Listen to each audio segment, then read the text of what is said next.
العليم من الشيطان الرجيم بسم الله الرحمن الرحيم الحمد لله الذي جعلنا من المتمسكين بولاية علي بن أبي طالب اللهم صل على محمد ثم الصلاة والسلام على أشرف الأنبياء والمرسلين وخاتم النبيين ورحمة للعالمين وشفيع المذنبين أبي القاسم محمد اللهم صل على محمد وآله وعترته وأهل بيته الطيبين الطاهرين المعصومين المظلومين ولعنة الله على أعدائهم أجمعين. أما بعد فقد قال الله تعالى في القرآن المجيد والفرقان الحميد وقوله الحق بسم الله الرحمن الرحيم اهدنا الصراط المستقيم صراط الذين أنعمت عليهم غير المغضوب عليهم ولا الضالين. صلوات پڑھیں گے محمد وعلى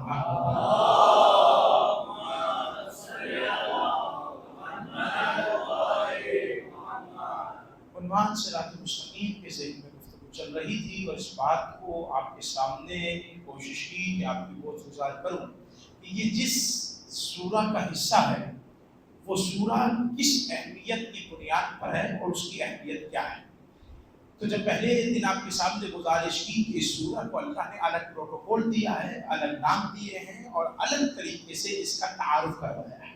اس سورہ کو جس کو سورہ فاتحہ کہتے ہیں، سورہ ام الکتاب کہتے ہیں، سورہ سبع مثانی کہتے ہیں، اس سورہ کو اللہ نے الگ سے پروٹوکول دیا. یعنی پورا قرآن ایک طرف ہے اور سورہ فاتحہ ایک طرف ہے. سورہ فاتحہ، سورہ ام الکتاب، یہ پورا کا پورا آپ کے سامنے بیان کرنے کی کوشش کی. اس کے بعد کہ یہ آغاز کہاں سے ہو رہا ہے؟ بسم اللہ سے ہو رہا ہے. اور بسم اللہ کیا ہے؟ بسم اللہ حصار البلد ہے، یعنی جو شہر کے ارد گرد حصار لگایا جاتا ہے کہ ہاں بس یہ یہیں تک ہے، اس کے آگے دوسرا شہر ہے. حصار دروازہ کہہ لیجئے، اسے باب البلد کہہ لیجئے. اور جو بسم اللہ سے شروع ہو کر بسم اللہ تک ایک بات ہے، بسم اللہ سے لے کر دوسری بسم اللہ تک دوسری بات ہے. اس کا مطلب یہ ہے کہ یہ دروازے ہیں سوروں کے، اور ان دروازے سوروں کو بھی علی سے شروع کیا گیا اور علی پہ ختم کیا گیا. آپ کے سامنے بیان کیا کہ نقطۂ بار بسم اللہ جو ہے وہ امیر المومنین علی بن ابی طالب کی ذات ہے. اور اللہ کا جب مطلب کل میں نے آپ کے سامنے بیان کیا کہ یاد رکھیں کہ شروع اللہ کے نام سے. کیا اللہ کے نام سے؟ پڑھ اللہ کے نام سے. کیا پڑھے اللہ کے نام سے؟ یہی کہ میں شروع کرتا ہوں اللہ کے نام سے. کیا؟ کون اللہ؟ کہ وہی اللہ کہ جس کے لفظ گواہی دے رہے ہیں کہ ولایت کیا ہے. آپ کے سامنے بیان کیا امام جعفر صادق کی حدیث کو. امام جعفر صادق نے فرمایا جو الف ہے نا، نعمت اللہ علی خلقہ ولایتنا، اس الف سے مراد ہماری ولایت کے ذریعے سے جو نعمتیں نازل ہوئی ہیں یہ اس کا تذکرہ ہے. لام سے مراد کیا ہے کہ الزم اللہ علی خلقہ ولایتنا، اور یہ جو ہم نے تم پر لازم کیا ہے اپنی مخلوق پر کس چیز کو؟ ولایت کو. اور یہ جو ہاں ہے گول، اس کا مطلب کیا ہے؟ صاف مطلب ہے اس کا کہ یاد رکھو کہ اس کا مطلب ہے حوانوں کا حوان علی خفائفنا. اس کا مطلب یہ ہے کہ جو جتنے بھی اہل بیت کے دشمن ہیں ان کے لیے لعن حوان کے ذریعے سے ہوئی. یہ بات آپ تک پہنچی. اب تھوڑا سا آگے بڑھیں گے. بسم اللہ الرحمن الرحیم. اب یہ جو لفظ استعمال ہوئے الرحمن اور الرحیم، یہ رحمان اور رحیم یہ دو لفظ ہیں، الگ الگ ہیں، معنی ایک. رحمان کا معنی بھی رحمت ہے، رحیم کا معنی بھی رحمت ہے. یہ دونوں کا مطلب کیا ہے؟ رحمت. ٹھیک ہے. تو پھر اللہ نے الگ الگ اس کو تذکرہ کیوں دیا؟ رحمان کو الگ کیوں بتایا، رحیم کو الگ کیوں بتایا؟ تو اس کا ایک جواب تفسیر میں لکھا گیا، تفسیر صافی میں ہے، تفسیر مزار میں ہے. کیا لفظ ہے؟ کہ اس کا مطلب یہ ہے کہ جو رحمان ہے نا وہ صفت عامہ ہے، اور رحیم جو ہے وہ صفت خاصہ ہے. اب یہ صفت عامہ اور صفت خاصہ کیا ہوتی ہے؟ کہ رحمان صفت عامہ ہے، یعنی فرعون کو بھی دے گا، موسیٰ کو بھی دے گا. رحمان صفت عامہ ہے، یعنی کافر کو بھی دے گا مسلمان کو بھی دے گا. رحمان صفت عامہ ہے، یعنی کرسچن کو بھی دے گا مسلمان کو بھی دے گا سب کو دے گا. رحمان کی وہ صفت ہے، رزق دے دیجیے. اچھا رحیم کیا کہ رحیم صفت خاصہ ہے جو فقط اور فقط ایمان والوں کو دے گا. رحمان جو سب کو دے، رحیم جو فقط اور فقط ایمان والوں کو دے. اسی لیے جب جنت کی تقسیم کی باری آئی تو پروردگار نے اعلان فرمایا، رسول کہہ دو ان سے. کیا کہنا ہے پروردگار؟ ان سے کہو یا علی انتا کسیب النار والجنہ، یا علی تم جنت اور جہنم کے تقسیم کرنے والے ہو. یہ کیا کہ پروردگار جنت تیری ہے تو تقسیم کر دے، نہیں کرتا تو رسول سے کروا دے کہ میں بھی رحمان ہوں، میں بھی رحمت کرنے والا ہوں، میرا رسول رحمت للعالمین ہے. ایسے ایسے بٹواؤں گا کہ کافر اور مشرک دور کی بات ہے، منافق بھی جنت میں نہ جانے پائے. یہ اشار لگایا، یہ بات مکمل کر بتایا کہ رحمان صفت خاصہ ہے، رحمان صفت عامہ ہے، سب کو دے گا. اب جیسے صرف جنت کی بات نہیں ہے، ہدایت کی بات بھی کہ ہدایت بھی رحیم ہے. ہدایت اس کو دے گا جس کو چاہے گا، اور قریبیوں کو دیتا ہے. جس کو چاہتا ہے قریب کرنے اس کے لیے ہدایت کو رکھتا ہے. ہدایت، جنت، اسلام، ایمان، یہ والی جو چیزیں ہیں اس کا تعلق ہے رحمت عامہ سے، خاصہ سے. اور عامہ سے کہ سب کو دے گا. رزق ہے، ان کی فراوانی ہے، عزت ہے، شہرت، سب کو دے گا. لیکن جو یہ چیزیں ہیں نا کہ ایمان ہر ایک کے دل میں نہیں جائے گا، اسلام ہر ایک کے دل میں نہیں جائے گا، ہدایت ہر ایک کے دل میں نہیں جائے گی، جنت ہر ایک کو نہیں ملے گا. یہ جو ہے یہ صفت دکھا رہا ہے. آگے یہ سورہ پڑھ رہی ہے اور بیان کرتی کہ یاد رکھو. اچھا رحمان ہے، رحیم ہے، تو یہ ہمیں کس طرح سمجھ میں آئے گا؟ جو پہلے دن سے بات چل رہی ہے وہ یہی ہے کہ وسیلہ. اور وسیلہ کیا ہے؟ وسیلہ محمد و آل محمد ہے. یعنی انہی کے ذریعے سے سمجھیں گے کہ رحمان کیا ہے اور رحیم کیا ہے، اور یہی ہمیں سمجھائیں گے کہ خدا رحمان کتنا ہے، رحیم کتنا. اب تھوڑا ذاکر کریے اللہ کا کہہ رہا ہے. اب اللہ کی ہم حمد کرتے ہیں، الحمدللہ رب العالمین. ہم اس اللہ کی، ہم اس رب کی. یہاں لفظ اللہ استعمال نہیں ہوا، اس میں اللہ استعمال ہو گیا، اب رب صفت استعمال ہو رہی ہے. الحمدللہ رب العالمین، عالمین کا رب، اس کی حمد کرتا ہوں. تمام تعریفیں، تمام آسانیاں، تمام تر نظام جو بھی ہیں وہ اسی رب کے لیے آئے کہ جو عالمین کا رب ہے. بات پہنچ رہی؟ جو عالمین کا رب ہے سب اسی کے لیے ہے، سب اسی پر ہے، سب اسی کو جائیں گے. تو یہ رب کیا ہے؟ یہاں صفت. رب کا مطلب کیا کیا تفسیروں میں کہنے لگے؟ رب کا مطلب پالنے والا، پرورش کرنے والا، یعنی عالمین کی پرورش کرنے والا، عالمین کی تربیت کرنے والا، عالمین کو پالنے والا. جب رب ہے تو رب خود آ کر تمہاری تربیت نہیں کرے گا، خود آ کر تمہاری پرورش نہیں کرے گا. کچھ ایسے وسیلے رکھے گا جن کے ذریعے سے تمہاری تربیت بھی کروائے گا، جن کے ذریعے سے تمہاری پرورش بھی کروائے گا. رب سے مراد پہلے والا، اس میں بھی خدا وسیلہ رکھتا ہے. اور الرحمن الرحیم آپ کے سامنے واضح کیا. اس کے بعد ایک جملہ ہے مالکی یوم الدین، کہ یہ جو یوم جزا کا مالک ہے، میں جلدی سے گزروں گا. مالکی یوم الدین، جو یہ یوم جزا کا مالک ہے وہ کون ہے؟ وہ اللہ ہے، اللہ کی ذات ہے. کیا کرتا ہے وہ؟ یہ کرتا ہے کہ وہ قیامت کے دن سب کو جمع کرے گا اور سب سے حساب کتاب ہوگا. جو دین کا دن ہوگا، سلوات پڑھیں گے مل کے محمد آل محمد پر.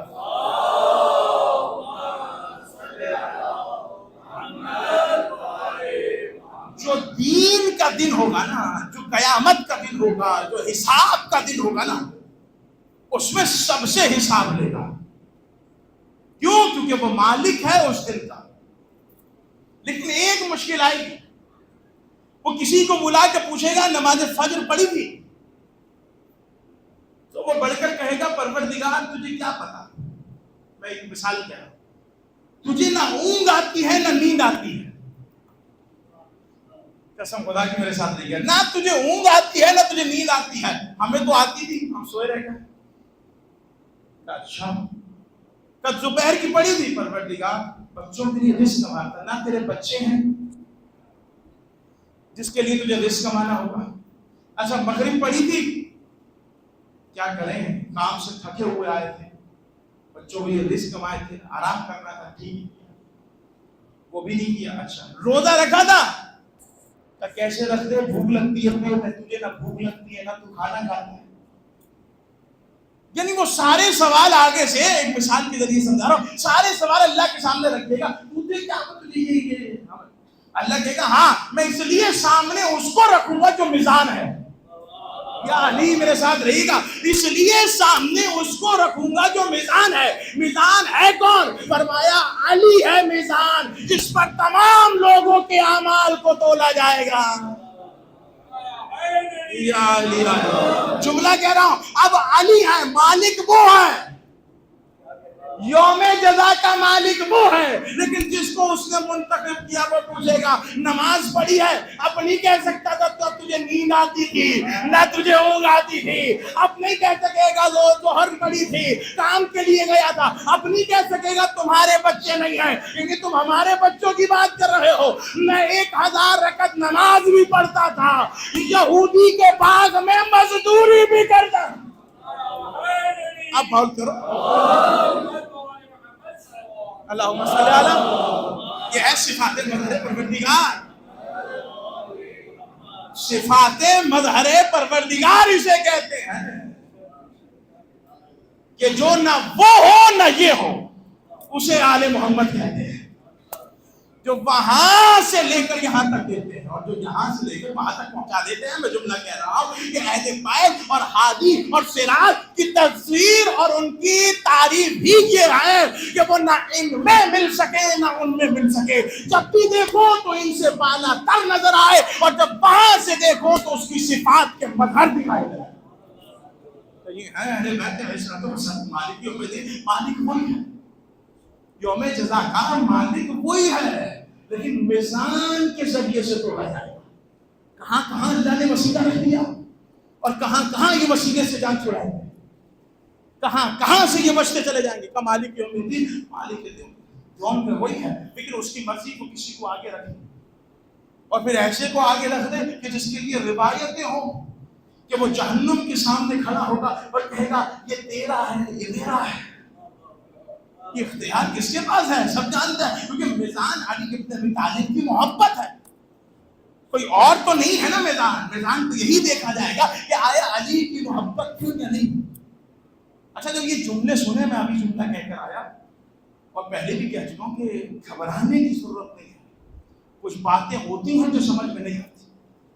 کسی باتیں میں یہ نہ ہو کہ ہمارے عقیدے سے ہی کروانے عقیدے کو بہتر کرنے اور عقیدے کو پختہ کرنے کے لیے آئے ہوں لیکن جب جائیں تو عقیدے کا سبحان اللہ اور الحمدللہ پڑے گا.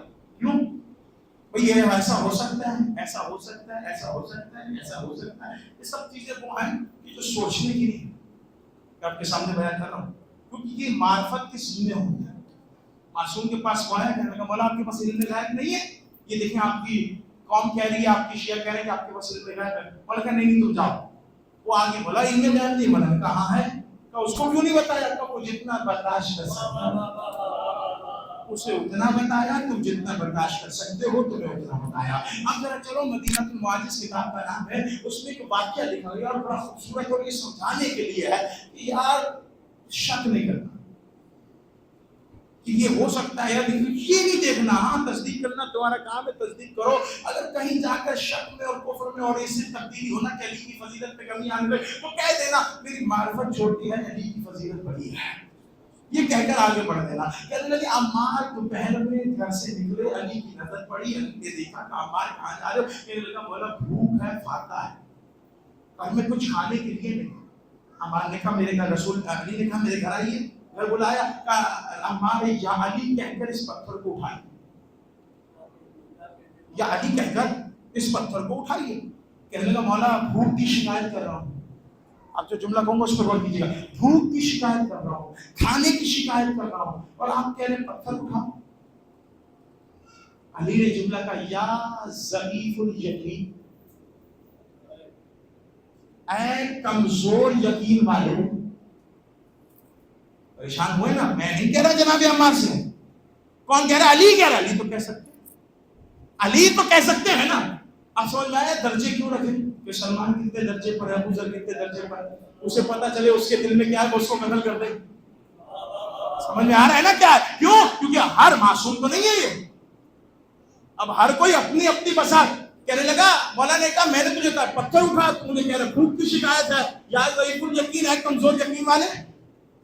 اب سوچیے عمار کا یہ حال ہے, ہماری معرفت کا کیا حال ہوگا ہم کچھ نہیں کہہ سکتے, بس علی علی کرتی جائیے اور اپنا اپنا کام نکالتے رہیے. اب ہمارا کیا حال ہوگا؟ ہمارا کہاں عمار اٹھاؤ, عمار نے اٹھا لیا. عمار نے جب وہ پتھر اٹھایا تو وہ سونا بن گیا. اب آپ سب جانتے ہیں کہ اس نے بیٹھ کر توڑنا شروع کیا, توڑ کر جانے لگا. پھر اس نے معرفت کا جملہ بھی کہا کہ جب تھوڑا سا لے کر جانے لگا, مولا نے کہا یہ بھی لے جا. کہنے لگا مولا میرے لیے آج کے لیے کافی ہے, لے جاؤ کل کام آئے گا. کہنے لگا کل کی فکر اس کو ہو جس کے پاس آپ جیسا امام نہ ہو, جس نے آج ادا کیا ہے وہ کل بھی ادا کرے گا. جملے نے پھر معرفت سکھا دی ہمیں کہ دیکھو ایک دن پر اکتفا کر لینا, جو امام آج دیتا ہے وہ کل بھی عطا کرے گا, جو کل دیتا ہے وہ ہر بار عطا کرے گا, جو یہاں دے رہا ہے وہ وہاں بھی عطا کرے گا. توجہ ہے نا؟ تو یہ چیزیں اپنے اپنے مقام پر ہیں. مالکی یومالدین ہمارا توحید پر وہ عقیدہ پختہ ہے, تو ہم نے توحید سیکھی ہے امیر المومنین سے, کسی اور سے سیکھی نہیں ہے. لیکن وہی اللہ کہہ رہا ہے کہ مالک یومالدین, کہ یوم جزا کا مالک میں ہوں, لیکن ایسے کیوں کھڑے کروں گا کہ جو بتا سکے ہاں نماز میں پڑھتا تھا, بچے میرے تھے, بیوی میری تھی, زندگی میں نے گزاری ہے, تو اس کے سامنے آ کر یہ باتیں کرو تو کیا ہوگا؟ وہ بتائے گا ہاں سب کچھ تھا, بتاؤ کیا تھا یا نہیں کیا تھا. تو اس لیے میزان کی ضرورت پڑی, اور اس میزان کا نام ہے علی بن ابی طالب, جس پر یوم جزا کے دن تمام کے اعمال کو تولا جائے گا. اب تھوڑا سا آگے بڑھی, ایاک نعبد و ایاک نستعین. اچھا یہ آیت وہ ہے کہ جو لوگوں نے پڑھی تو ہے لیکن عمران خان صاحب سے زیادہ سنی, یہ وہ آیت ہے, لیکن اس کا مطلب کیا ہے؟ اس کا مطلب وہی ہے.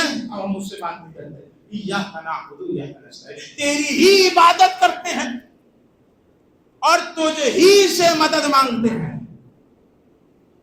یا کا جو جملہ ہے یہ بتا رہا ہے کہ فقط تیری ہی عبادت کرتے ہیں اور فقط تجھ ہی سے مدد مانگتے ہیں, یعنی اور کوئی نہیں, فقط تیری عبادت کر رہے ہیں اور فقط. یعنی اس کا مطلب اگر عبادت والا جملہ حل ہو جائے تو نستعین والا جملہ خود بخود حل ہو جائے. ایسے ہی عبادت والا جملہ حل ہو جائے کہ بھائی عبادت صرف خدا کی. ہم نے کہا ٹھیک ہے صرف خدا کی, ہمیں کوئی اعتراض نہیں, عبادت صرف خدا کی ہے. لیکن ہم نے جیسے ہی نماز پڑھنا شروع کیا تو پہلے اذان کہی, تو لا الہ الا اللہ کے بعد اشہد ان محمد رسول اللہ کہا. عبادت تو خدا کی ہے, پھر اشہد ان امیر المومنین کا. تھوڑی دیر گزری, ہم نماز میں آئے, الحمد پڑھی, سورہ فاتحہ پڑھی, سورہ ناس پڑھی, سورہ قل هو اللہ پڑھی. ہم جیسے گئے کبھی درود پڑھا, جب درود پڑھ لیا تو درود پڑھ, کیسا بھی درود پڑھا, میں سب کی بات پڑھ رہا ہوں, جو ایسا بھی درود پڑھا. اچھا جب پڑھ لیا تو پڑھنے کے بعد دو زانے ہو کر بیٹھے اور تشہد پڑھا, اشہد ان محمد عبدہ و رسول, اشہد ان لا الہ الا اللہ وحدہ لا شریک لہ اشہد ان محمد عبدہ و رسول. یہ بھی پڑھا, یہاں بھی محمد کا ذکر آ گیا. اچھا حد تو یہاں ہو گئی کہ شروع اللہ سے کیا تھا, ختم کیا جا رہا ہے السلام علیکم یا ایھا النبی وعباد الصالحین السلام. یعنی اس کا مطلب یہ ہے کہ جب یہ عبادت میں سے محمد کو نکالیں گے اسی وقت ہم نستعین میں سے علی کو نکال دیں گے. یہاں سے ہمیں سمجھ میں آ رہا ہے ہاں وہ لوگ ہیں کہ ان کی عبادت ہے, اللہ کی عبادت ہے, لیکن اللہ کی عبادت ان کے ذریعے سے ہوگی. کیونکہ مولا فرماتے ہیں بنا عرف اللہ بنا عبد اللہ, ہمارے ذریعے سے اللہ پہچانا گیا, ہمارے ذریعے سے اللہ کی عبادت ہوئی. اگر ہم نہ ہوتے تو اللہ کو کوئی نہیں پہچانتا تھا. میں بار بار یہ جملہ کہتا ہوں اور بار بار یہ جملہ کہتا ہوں کہ اگر آل محمد جب آئے ہیں تو ان کا مقصد فقط توحید تھا, توحید کو سمجھانا تھا, اور جگہ جگہ توحید کو سمجھایا. مجھے آگے نکلنا ہے, میرے پاس اتنا وقت نہیں ہے. بنا عرف اللہ بنا عبد اللہ, کہ اللہ کے ذریعے سے عبادت ہوئی, اللہ کے ذریعے سے معرفت. کا جب بنایا گیا فرشتوں کو تو انہوں نے آسمان پر تو نور دیکھے, ایک نبوت کا تھا، ایک امامت کا تھا. تو اللہ کو تو دیکھا نہیں تھا، سب سے پہلے دیکھا ہی اس نور کو. جب نور کو دیکھا تو سجدے میں جھکنے لگے. جب ہم سجدے میں جھکنے لگے تو وہ ہمیں دیکھ کر پہلے سجدے میں چلے گئے. جب وہ سجدے میں چلے گئے ہم نے کہا ہم تو آپ کو خدا سمجھ رہے ہیں. کہا نہیں، ہم خدا نہیں ہیں، ہم خدا کی اول مخلوق ہیں، جسے ہم جھکے وہ خدا ہے. سمجھایا نہیں سمجھایا؟ اور پھر وہ واقعہ تو یاد ہے نا کہ جب پوچھا جبرائیل سے کیا تم اس نور کو پہچانتے ہو؟ کہاں وہ آتا تھا 4000 سال میں ایک دفعہ چمکتا تھا. میں دیکھ کر پہچان لوں گی، میں پہچان لوں گا. علی کو سامنے کیا میں قسم خدا کی یہی تھا وہ نور جس نے مجھے بتایا کہ میرا رب کون ہے، میں کون ہوں، وہ کون ہے. اے استاد جبرائیل، یہ ہے استاد جبرائیل، یہ ہے استاد جبریل. قسم خدا کی. اور یہ جملہ میں کہتا ہوں اور کہتا رہا ہوگا کہ جب جبرائیل میں باہر نکل کر یہ نہیں کہہ سکتا کہ حضرت جبرائیل رضی اللہ تعالیٰ عنہ، حضرت جبرائیل میکائیل، حضرت جبرائیل رضی اللہ تعالیٰ عنہ، حضرت میکائیل رضی اللہ تعالیٰ عنہ. سارے اسلام میرے گریبان پکڑ کر کہیں گے ارے حضرت جبرائیل علیہ السلام کہو، حضرت میکائیل علیہ السلام کرو. میں نے کہا یہی تو سمجھانا چاہتا ہوں. جب شاگرد علیہ السلام ہو تو استاد رضی اللہ کیسے ہو سکتا ہے؟ ہو گئی مجلس.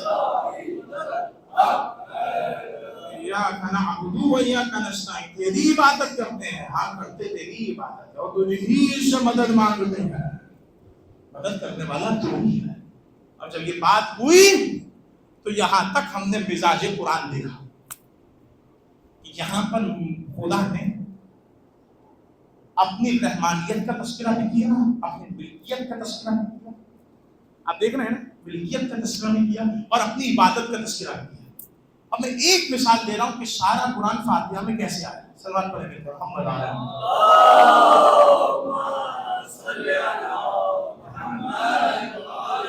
سارا قرآن فاتحہ میں کیسے آیا. آپ جا کر سورہ ناس پڑھیے تو قرآن کا آخری سورہ، اس میں کیا ہے؟ بسم اللہ الرحمن الرحیم، قل اعوذ برب الناس.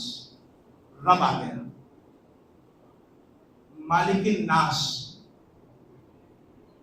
ملک آ گیا، مالک ہونا آ گیا. آگے کیا؟ الہ الناس، عبادت آ گئی، اللہ کا ایک ہونا آ گئی، عبادت آ گئی. اب سورہ فاتحہ میں کیا ہے؟ الحمدللہ رب العالمین، الرحمن الرحیم، مالک یوم الدین، ایاک نعبد و ایاک نستعین. یعنی جہاں سے شروع کیا وہیں پر لا کر ختم کیا.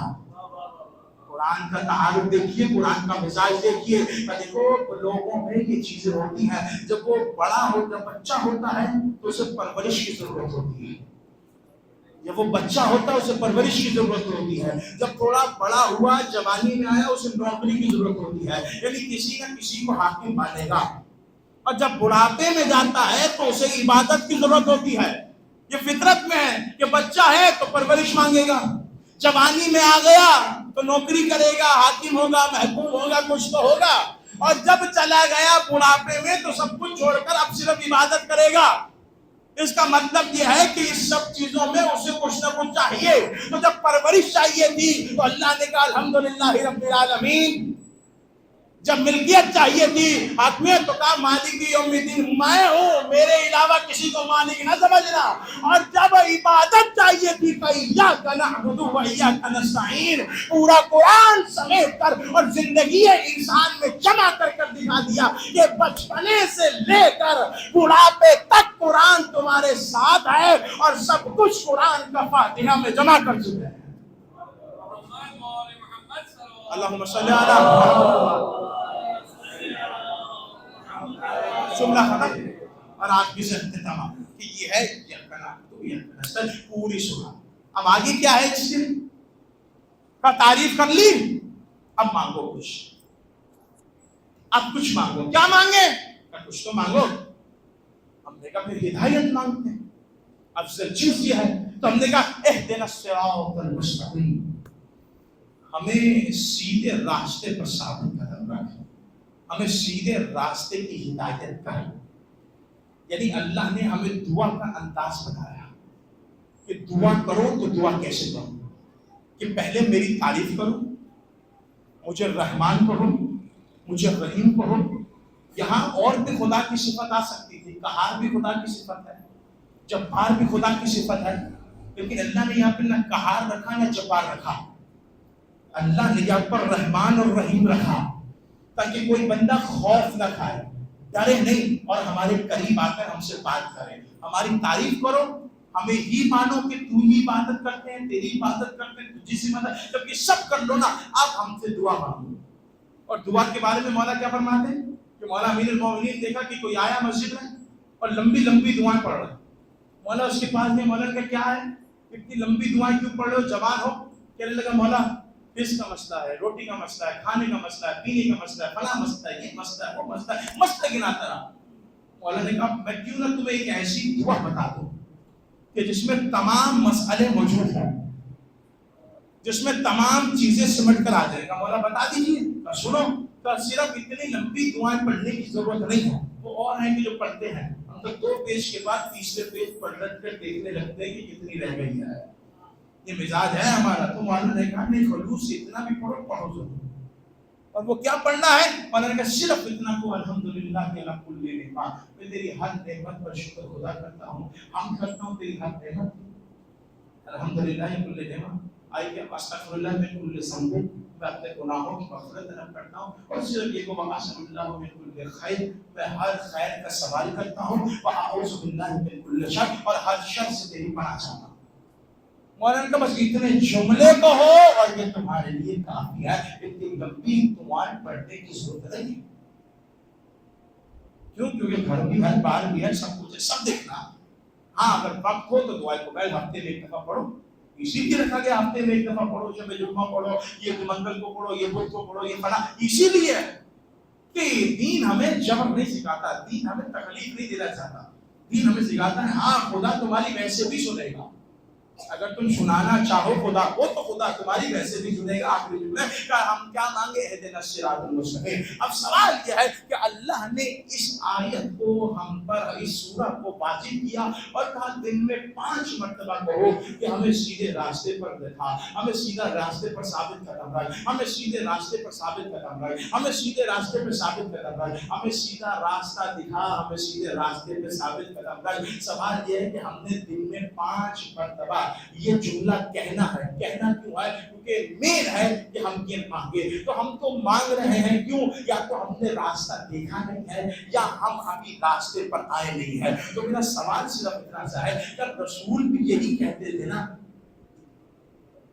رسول بھی تو نماز پڑھتے تھے، رسول بھی یہی کہتے تھے کہ ہمیں سیدھے راستے پر ثابت قدم رکھ، ہمیں سیدھا راستہ دکھا۔ رسول بھی نماز میں یہی دعا کر رہے ہیں جو ہم کر رہے ہیں، رسول کا بھی وہی راستہ ہے جو ہمارا راستہ ہوگا، یعنی ہم بھی وہی راستہ مانگ رہے ہیں جو رسول مانگ رہے ہوں گے۔ تو جب حضرت خلیفہ ثانی نے رسول اللہ سے پوچھا کہ یا رسول اللہ یہ صراط مستقیم کیا ہے، تو ایک مرتبہ توقف کیا، دوبارہ پوچھا، رسول اللہ نے پھر نہیں بتایا، تیسری بار پھر پوچھا، رسول اللہ نے نہیں بتایا۔ کتابیں کہتی ہیں کہ 9 مرتبہ خلیفہ ثانی نے سوال کیا کہ بتائیے کہ یہ صراط مستقیم کیا ہے، کہ رسول نے جواب نہیں دیا۔ اب جب 10ویں مرتبہ پوچھا، ایک مرتبہ مسجد میں دروازہ کھلا، ایک جوان آیا، رسول نے کہا اب پوچھو کیا پوچھتے تھے، کہتے یا رسول اللہ صراط مستقیم کیا ہے، کہ دیکھو ھذا علی صراط مستقیم، یہ علی ہے جو صراط مستقیم۔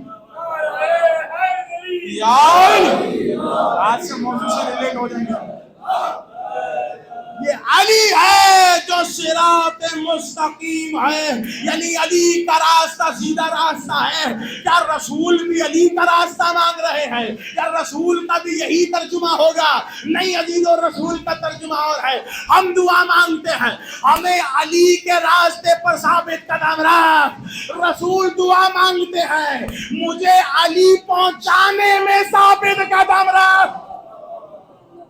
الگ بات ہے، رسول اسی لیے کہا تھا، یہ رسول سے کہا تھا پیغام دیجئے، لوگوں کے شر سے ہم بچائیں گے۔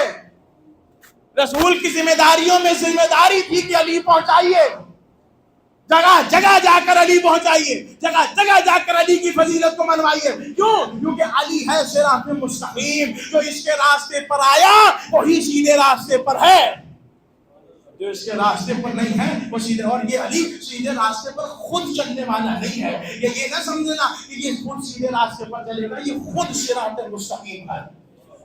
علی جہاں آ جائے گا وہ صراط مستقیم کی جگہ ہوگی. اب علی کو چھوڑے خلافت تو خلافت صراط مستقیم پر نہیں ہے. اب علی کو چھوڑے امامت تو امامت صراط مستقیم پر نہیں ہے. اگر علی منبر پر ہے تو وہ امامت منبر پر ہے. اگر علی منبر پر نہیں ہے تو نہ وہ خلافت کسی کام کی ہے نہ امامت کسی کام کی ہے. مستقیم